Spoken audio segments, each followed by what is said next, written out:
வழக்குகள் தேக்கத்திலே இருக்கிறது ஒரு காரணம், பொருளாதார சூழல் ஒரு காரணம், அனுபவம் ஒரு காரணம்.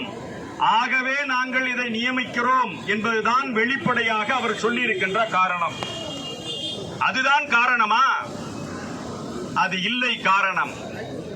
10வது முடித்துவிட்டு வாதியார்களாக அவர்கள் போகின்ற பொழுது அது மிகச் சிறந்த பணி. அதை முடித்துவிட்டு பிற்படுத்தப்பட்டவனும் தாழ்த்தப்பட்டவனும் போனால் அது மோசமான பணி.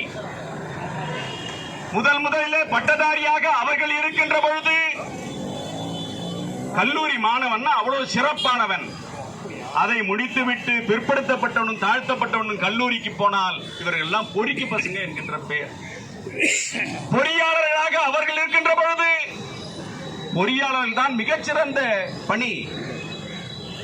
அடுத்த தலைமுறையாக 2000 வருடமாக கல்வி மறுக்கப்பட்ட சமூகம் பொறியாளராக வருகின்ற பொழுது என்ஜினியரிங் பஸ் ரோட்ல சும்மா சுத்திங்கிறாங்க. மருத்துவராக வருகின்ற பொழுது அதேதான். வழக்குரைஞராக அவர்கள் இருக்கின்ற பொழுது நோபல் ப்ரொஃபஷன், இது போல ஒரு ப்ரொஃபஷன் நீங்க பார்த்தது உண்டாங்க. சங்கம் சார்பிலே இன்றைக்கு கண்டன ஆர்ப்பாட்டத்தை நடத்தி கொண்டிருக்கிறோம். இந்தியா முழுக்க இன்றைக்கு 32% இடங்கள் நீதிபதிகளுக்கான உயர்நீதிமன்ற நீதிபதிகளுக்கான பணியிடங்கள் காலியாக இருக்கின்றன.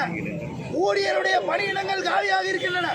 ஆனால் தற்காலிகமாக நீதிபதிகளை நியமிப்போம் என்று சொல்வது இன்றைக்கு 62 லட்சம் வழக்குகள் உயர் நீதிமன்றத்தில் தேங்கி கிடக்கின்றன. 5 கோடி வழக்குகள் இந்தியா முழுக்க உள்ள நீதிமன்றங்களிலே தேங்கி கிடக்கின்றன.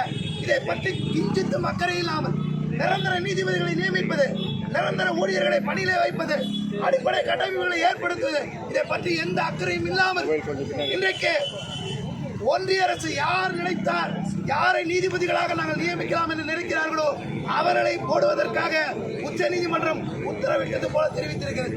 இந்த மிக மிக ஆபத்து, ஜனநாயகத்துக்கு ஆபத்து, அரசியலமைப்புக்கு ஆபத்து. இது எதிர்க்கப்பட வேண்டியது. இந்தியா முழுக்க தற்காலிக நீதிபதிகளை ஒருபோதும் அனுமதிக்க வழக்கறிஞர் சங்கங்கள் விடமாட்டோம். உச்ச நீதிமன்றம் இந்த தீர்ப்பை ரத்து செய்ய வேண்டும்.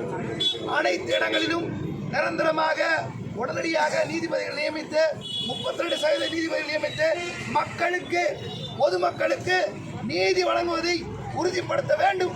இல்லாவிட்டால் கடுமையான போராட்டங்களை நாங்கள் நடத்துவோம் என்பதை தெரிந்து கொள்கிறோம். பாரதி ஜனநாயக வழக்கறிஞர் சங்கம்.